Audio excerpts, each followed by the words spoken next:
जवान थी। AK-47 चलाने वाला था भाजपा पे, RSS पे, क्योंकि उन्होंने इतने तकलीफ मुसलमानों को दी, इतने कानून बनाए। मैं कानूनी बात कर रहा हूं भाई। अगर मुझको या मेरे परिवार के लोगों को बाल बराबर भी अगर खराश आई तो याद रखना, पुलिस डिपार्टमेंट, मैं आपके ऊपर भी कानूनी चढ़ाई करूंगा। ये बात सुने। एक तुमने मार लगी, उससे सुपारी लिया, दूसरे को ट्रांसफर कर दिया। बोले क्या? बोले ईद बाद अकील का काम। अबे अकील का काम बकरी के बच्चे से होते। शेख रशीद साहब जब मुझ पे हाथ रखते थे तो 10 टाइम लोग सोचते थे जब कोई मर जाएगा मेरे परिवार का, जब मेरे पे फायरिंग हो जाएगी, जब पुलिस इंक्वायरी करेगी, गोरखपुर से कौन आया था, यूपी से, कहां वो रुके थे, किसकी मोटरसाइकिल इस्तेमाल हुई, क्यों इंक्वायरी नहीं हुई? क्या श्रीरामपुर के लोग यहां नहीं आए थे? किसके लिए आए थे? मेरे परिवार में से 1-2 लोगों के ऊपर फायरिंग करने के लिए, कत्ल करने के लिए आए। अल्लाह का करम है, मुझको पता चला। शहर छोड़ना पड़ा उन लोगों को। पुलिस को मैंने फोटो भी दिया हूं, पुलिस को मोबाइल नंबर भी दिया हूं। अफसोस आज तक इंक्वायरी नहीं। शेर का शिकार कभी कुत्ते नहीं करते। राह मुश्किल में दिखाने के लिए काफी है, हौसला मुझको चलाने के लिए काफी है। राह मुश्किल में दिखाने के लिए काफी है, हौसला मुझको चलाने के लिए काफी है।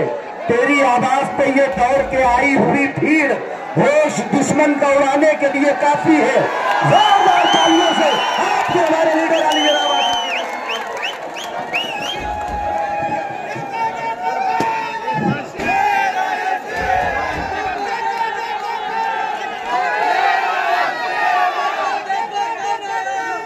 मंच पे तशरीफ फरमा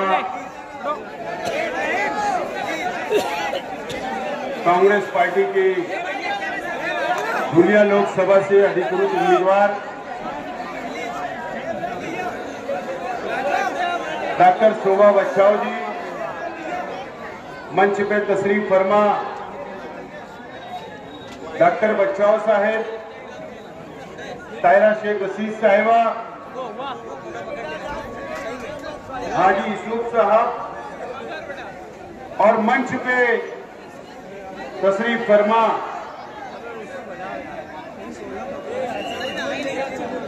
राष्ट्रवादी कांग्रेस पार्टी के तमाम ही ओहदेदारान, जिम्मेदारान और इस इलेक्शनी जलसे के अंदर मौजूद तमामी हमारे बुजुर्ग हजरात, तमामी नौजवान साथी, और जहां तक मेरी आवाज जा रही है ऐसी मेरी मां और बहनें, और तमामी मेरे मीडिया के तमामी साथी,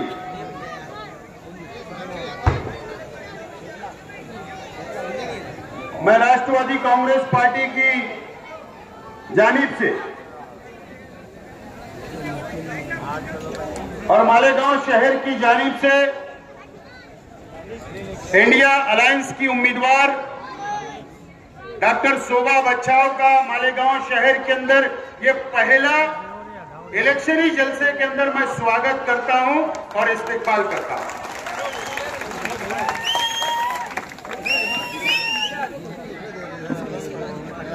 और आज के ये जलसे के अंदर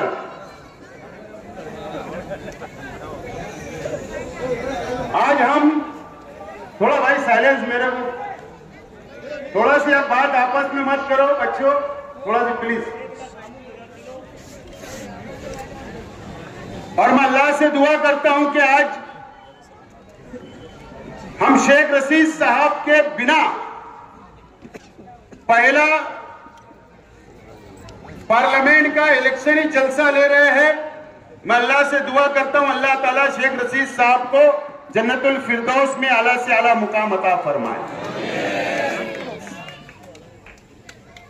आपको भी शेख रशीद साहब की कमी महसूस हो रही होगी, और हम परिवार के लोगों को तो हर मिनट के ऊपर उनकी कमी महसूस होती है।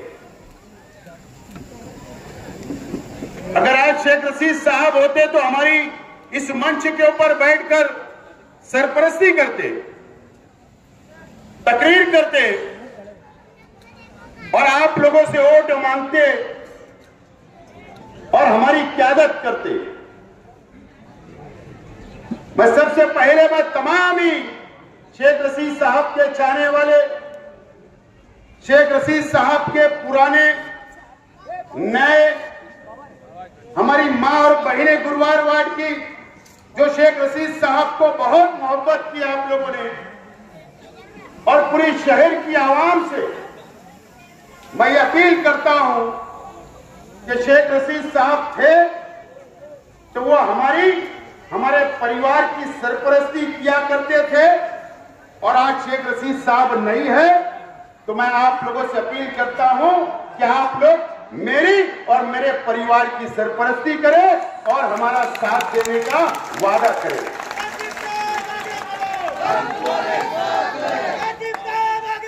क्योंकि शेख रशीद साहब के बिना अब आप लोगों को सफर तय करना है। शेख रशीद साहब के बिना हम लोगों को अब पार्लियामेंट भी और असेंबली का इलेक्शन भी और कारपोरेशन का इलेक्शन भी शेख रशीद साहब के बिना लड़के हमको कामयाब होना है। शेख रशीद साहब ने अपने 40 साल सियासी जिंदगी में कई लोगों को कारपोरेटर बनाए, कई लोगों को ओहदे दिए, कई वर्करों को बनाने का काम किया, कई मां बहनों को बनाने का काम किया, कई गरीबों के सर के ऊपर हाथ रखा, कई नौजवानों का मुस्तकबिल बनाने का काम किया, और ये शहर का विकास और डेवलप करने का काम शेख रशीद साहब ने किया। आज उनके विचार को आगे ले जाना है और वो भी शेख रशीद साहब के बिना हम लोगों का सफर तय करना है। ये शेख आसिफ अकेला सफर तय नहीं कर सकता, मेरा परिवार ये सफर अकेला तय नहीं कर सकता। पार्लियामेंट का इलेक्शन हम अकेले नहीं जीत सकते, असेंबली का इलेक्शन हम अकेले नहीं जीत सकते, हम कारपोरेशन का इलेक्शन अकेले नहीं जीत सकते। आप लोगों का साथ जैसा शेख रशीद साहब के साथ रहा वैसे हमारे और हमारे परिवार के साथ मैं मांगता हूं, और मुझे उम्मीद है कि आप लोग शेख रशीद साहब कभी न कभी आपके काम आए होंगे, और जरूर मुझे उम्मीद है कि आप लोग हमारा साथ दोगे। दोस्तों, ये पार्लियामेंट का इलेक्शन है। मैंने कहा कि जो उन्वान हमारे थे कि शहर के मुकामी लोगों का भी समाचार लेना है, लेकिन मैं आखिर में लूंगा। आज हमारा मुकाबला भारतीय जनता पार्टी से, एक तरफ इंडिया अलायंस और दूसरी तरफ एनडीए अलायंस। एक तरफ कांग्रेस के नेतृत्व में इंडिया अलायंस बना, गठबंधन बना, और एक तरफ नरेंद्र मोदी की क़यादत में एनडीए तैयार हुआ, एनडीए गठबंधन बना है। दोस्तों, हमारा देश, हमारे नौजवानों के लिए मैं कहना चाहता हूं, हमारे बुजुर्ग जो जानते हैं, जो तारीख पढ़ते हैं देश की, वो जानते हैं हमारा देश 47 के अंदर हिंदुस्तान आजाद हुआ। उसके बाद हमारा संविधान लिखा गया। संविधान डॉक्टर बाबा साहेब अम्बेडकर ने इस देश के हर मजहब को रहने वाले, हर धर्म के लोगों के लिए इंसाफ करने का काम किया, आजादी देने का काम किया। हर समाज, हर धर्म इस मुल्क के अंदर अपने अपने मजहब से रह सकता है, उसको कोई रोक नहीं सकता। यह हमारा संविधान की खूबसूरती है। ए भाई, जरा खामोश पीछे। यह हमारे संविधान की खूबसूरती है। आज इस मुल्क के अंदर 1947 के अंदर इस मुल्क आजाद हुआ। अंग्रेजों से इस मुल्क के अंदर, इस देश के हमारे पुरखों ने, हिंदू, मुसलमान, सिख, ईसाई ने लड़ा, अंग्रेजों को भगाने का काम किया, देश छोड़ने पर मजबूर किया और वो देश छोड़ के चले गए। हमारे उलमाओं ने आजादी दी, कुर्बानियां दी देश के लिए। और जब इस बंटवारा हुआ आजादी के बाद, जब पाकिस्तान अलग हुआ, हिंदुस्तान से दो टुकड़े हो गए, पाकिस्तान अलग हुआ, उस वक्त नरेंद्र मोदी को यह हक नहीं था कि वो पाकिस्तान जाए। मोहन भागवत को यह हक नहीं था कि वो पाकिस्तान जाए। आरएसएस के कोई लोगों को हक नहीं था। अगर हक था तो इस देश के मुसलमानों को हक था कि वो देश के साथ चले जाते, पाकिस्तान के साथ चले जाते।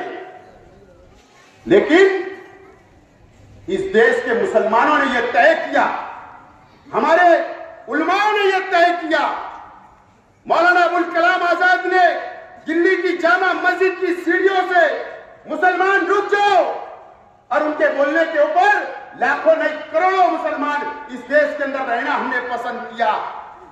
हमें इस मिट्टी से प्यार है, इस देश की कुर्बानी जो हमें दी प्यार है, या आरएसएस वालों को प्यार नहीं है। हमें देशद्रोही बोलते हो, सिर्फ वो जातिवाद करके वोट हासिल करने के लिए हम पर इल्जाम लगाते हो। अरे देशद्रोही तो साध्वी प्रज्ञा सिंह ठाकुर थी जिसने मालेगांव के अंदर ब्लास्ट किया।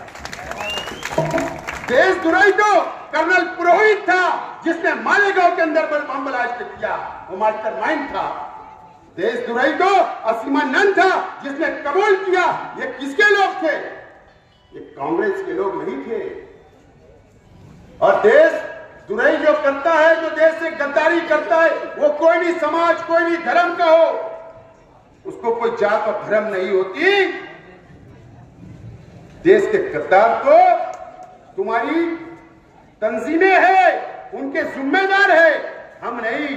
हमने देश से प्यार किया है और प्यार करते रहेंगे।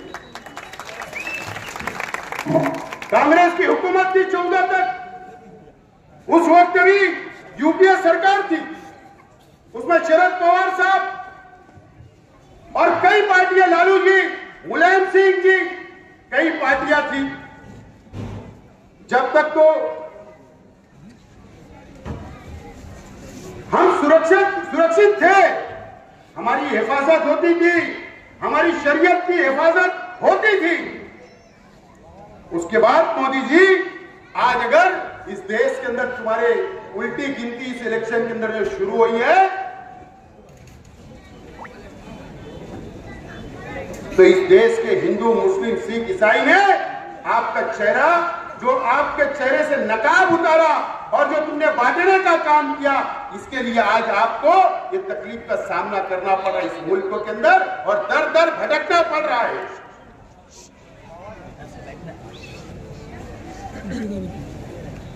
भारतीय जनता पार्टी की सरकार आई, हम बहुत जल्दी भूल जाते।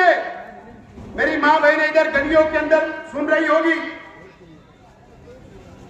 याद करो वो दिन जब यह भारतीय जनता पार्टी की सरकार ने ट्रिपल तलाक का बिल लाया, हमारी शरीयत के अंदर मुदाखलत करने का काम किया। क्या इस देश का मुसलमान या अल्पसंख्यक क्या टैक्स नहीं भरता है क्या? अगर हुकूमतें चलती है, चाहे वो ग्राम पंचायत हो, कारपोरेशन हो, महाराष्ट्र की हुकूमत हो, केंद्र की सरकार हो, तो इस देश के नागरिक, इस देश की जनता के पैसे से चलती है। जो हम टैक्स अदा करते हैं उसमें मुसलमान भी शामिल है। आपने एनआरसी लगा दिया, आपने CAA लगा दिया। अब हमको साबित करना पड़ेगा कि हम ये देश के रहवासी है या नहीं, इस देश के नागरिक है या नहीं, हमको सबूत देना पड़ेगा। इस देश के मुसलमानों ने यहां रहना पसंद किया, इस मिट्टी से प्यार किया, इस देश से प्यार किया, इस देश के लिए कुर्बानियां दी। आप ऐसा कानून लाते हो कि अब हमको साबित करना पड़ेगा कि हम इस देश के रहवासी हैं या नहीं। आपको इसका जवाब 20 तारीख को मिलेगा।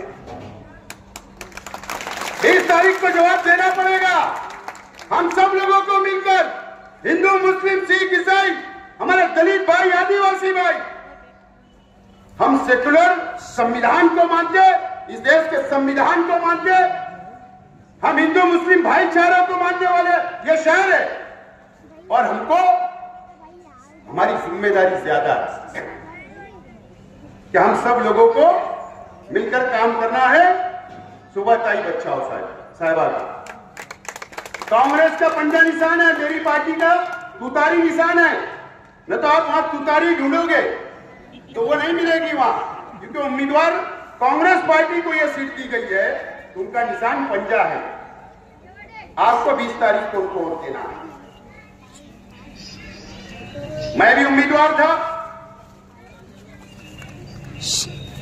लेकिन हमारा पहला लक्ष्य, पहला मिशन भारतीय जनता पार्टी को सरकार से बेदखल करना है।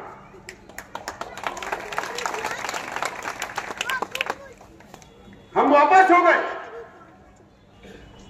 मौलाना इमरान साहब ने भी ख्वाहिश जाहिर की, लेकिन एक मजहबी आदमी है, हमने हिमायत का ऐलान किया था कि मौलाना लड़ेंगे, हम आपके साथ हैं।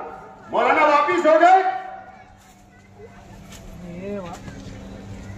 हमने ताई का पाठिंबा दिया, मौलाना ने आशीर्वाद दिया।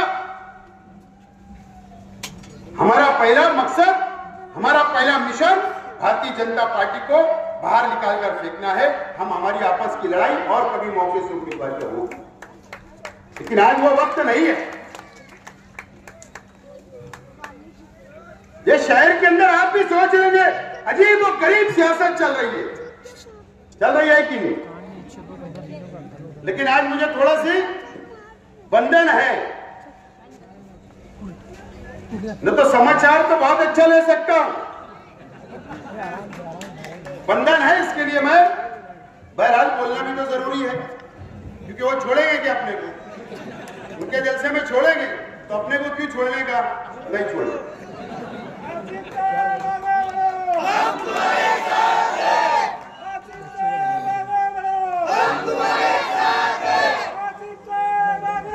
10 तारीख को, 30 तारीख को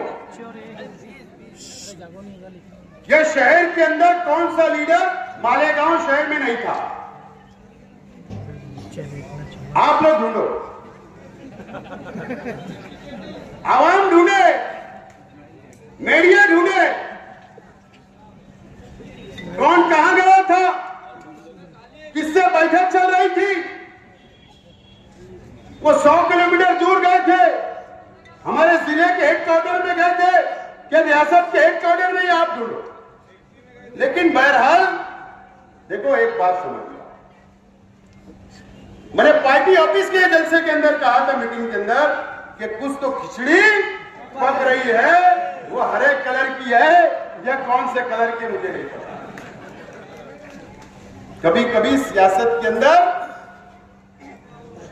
और हमारे मुफाद के अंदर, कौम के लिए, देश के लिए, सेकुलरिज्म के लिए सियासी वार करना पड़ता है तकरीर के जरिए। सिर्फ मेरा एक जुमला कि खिचड़ी पक रही है, वो चूल्हा ही बुझ गया। पता है ना आपको, वो चूल्हा ही बुझ गया। पानी डाल दिया गया कि अगर ढक्कन खुला और उसका कलर समझ में आ गया तो यह शहर कभी माफ नहीं करेगा, कभी माफ नहीं करेगा। इन्होंने अपनी मुंडी की तरह अवर के रख लिए, चूल्हा बुझा दिए और खामोशी से अब हम ऐलान करेंगे। बाकी अभी ऐलान ना जाने कौन से बैनर पे करते, मुझे ज्यादा नहीं बोलना है, लेकिन कुछ लोग धुलिया से लेकर यहां तक इतना कारपोरेटर, इतने ये उतने ये। मैंने आजकल सुना कि शाइनिंग 4-5 दिन की जो हाव भाव और शाइनिंग थी ना, शाइनिंग भी उतर गई। आज की रिपोर्ट है मेरे पास। बिस्सी उठने वाली थी, वो कैंसिल हो गई। वो बिस्सी वाला ही भाग गया लेके मारो। तो चेहरे की रौनक, चेहरे की खूबसूरती, लाली पाउडर सब उतर गया, सब उतर गया। और हाजी यूसुफ साहब, मैं आपको बोलता हूं कि अल्लाह का करम है, शेख रशीद साहब ने जो ये हरा भरा करके गया, जो इनसे मोहब्बत की, अल्लाह का करम है कि हमने आज हमारे बलबूते के ऊपर हमने आज ये जलसा लिया है। हमारे बलबूते के ऊपर, ये वर्करों के बलबूते के ऊपर, ये शहर के आवाम के बलबूते के ऊपर। तो मेरा चैलेंज है कि इंडिया अलायंस के लोगों ने भी अपने बल पर लेना, बाहर के लीडर के भरोसे जलसा नहीं, बाहर के लीडरों के भरोसे नहीं। फला आएगा तो हम गद्दी लगेंगी। अरे वो बंदर भी मदारी आता ना तो भी लोग जमा हो जाते हैं। तो ये सब होना चाहिए, दूध का पानी होना चाहिए। किसी को असेंबली लेना है, किसी को मेयर बनना है, सब बनिए। ये आजाद हिंदुस्तान है, सबको अधिकार है, सबको मैं दावत देता हूं, सब बनिए। लेकिन आज तमाम ही लोगों को, खास तौर पर गुरुवार वार्ड की आवाम को, शहर के शेख रशीद साहब के चाहने वालों को, मेरे चाहने वालों को, पार्टी के चाहने वालों को मैं कुछ बातें बोलना चाहता हूं। शेख रशीद साहब का इंतकाल हुआ, कितने महीने हुए? 5 महीने। कल 5 महीना हो जाएगा, बराबर ना? 5 महीने के अंदर इस शहर के अंदर कौन कौन सी साजिश रची गई, यह आप लोगों को नहीं पता होता। आपने अखबार में पढ़ा होगा। और शेख आसिफ कभी झूठ नहीं बोलता। मैं जाहिल जरूर हूं, आलिम नहीं हूं, लेकिन अल्लाह का खौफ है, जब भी बोलता हूं सच बोलता हूं।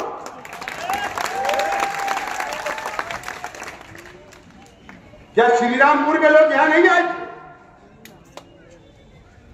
किसके लिए आए थे? मेरे परिवार में से 1-2 लोगों के ऊपर फायरिंग करने के लिए, कत्ल करने के लिए आए। अल्लाह का करम है, मुझको पता चला। शहर छोड़ना पड़ा उन लोगों को। पुलिस को मैंने फोटो भी दिया हूं, पुलिस को मोबाइल नंबर भी दिया हूं। अफसोस आज तक इंक्वायरी नहीं। वहां तक तो पहुंचो।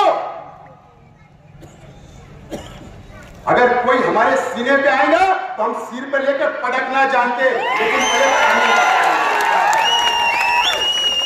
कोई हमारी छाती पे आएगा तो सिर पे लेकर पटकना जानते, लेकिन हम कानून का पालन करते हैं। कानून के ऊपर भरोसा है, पुलिस पे भरोसा है, उसकी इंक्वायरी पूरी होना चाहिए। गोरखपुर से कौन आया था? यूपी से।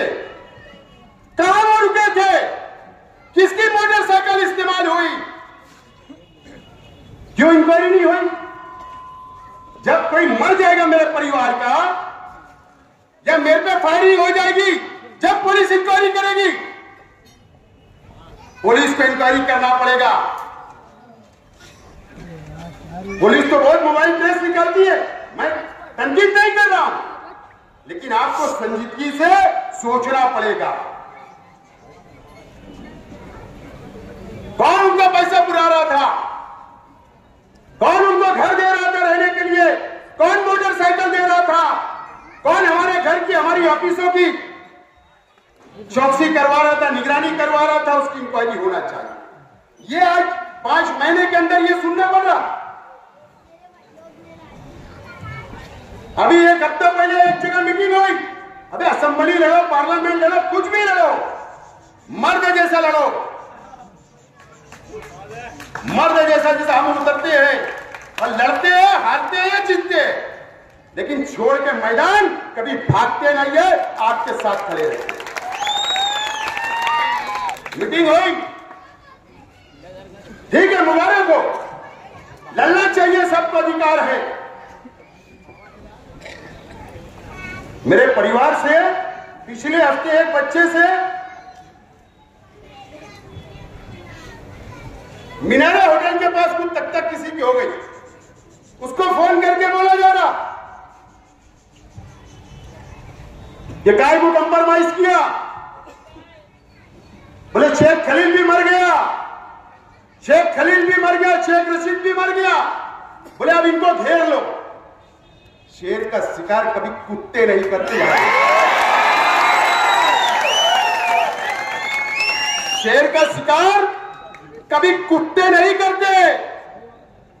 और शेख रशीद साहब ने वैसा बना के गए कि 25-30 लड़के हर साल एक भी शहीद हुआ तो 25 साल सियासत करेंगे अगर आपका साथ रहा। बोले घेर लो, बकरी के बच्चे हम घेर लो। शेख रशीद साहब एकदम मूंछ पे हाथ रखते थे तो 10 टाइम लोग सोचते थे हमने वो रास्ता छोड़ दिया। क्या बात है, संविधान का, कानून का मानने वाला, ईमानदारी से मोहब्बत की सियासत कर रहे, हमको करने दो, कितनी भी प्लानिंग होने दो। और एक मेरा भाई है, मैंने सुना उसने एक को बोले मार लगी, उससे सुपारी लिया, दूसरे को ट्रांसफर कर दिया। बोले क्या? बोले ईद बाद अकील का काम।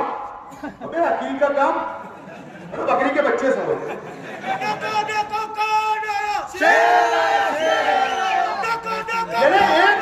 एक आदमी रहा, एक परिवार दुश्मन रहा तो समझ सकते। अबे तुम कुत्तों की जैसा एक होने के बाद मिलने की बात कर रहे हो। सुपारी दे देना, सुपारी दे देना। पुलिस डिपार्टमेंट से मेरा बोलना इंक्वायरी करो, मैं पब्लिक नेता हूं, मास लीडर हूं, पब्लिक का लीडर हूं, पब्लिक में रोज घूमता हूं। अगर मुझको या मेरे परिवार के लोगों को बाल बराबर भी अगर खराश आई तो याद रखना पुलिस डिपार्टमेंट, मैं आपके ऊपर भी कानूनी चढ़ाई करूंगा, ये बात को नोट कर लेना।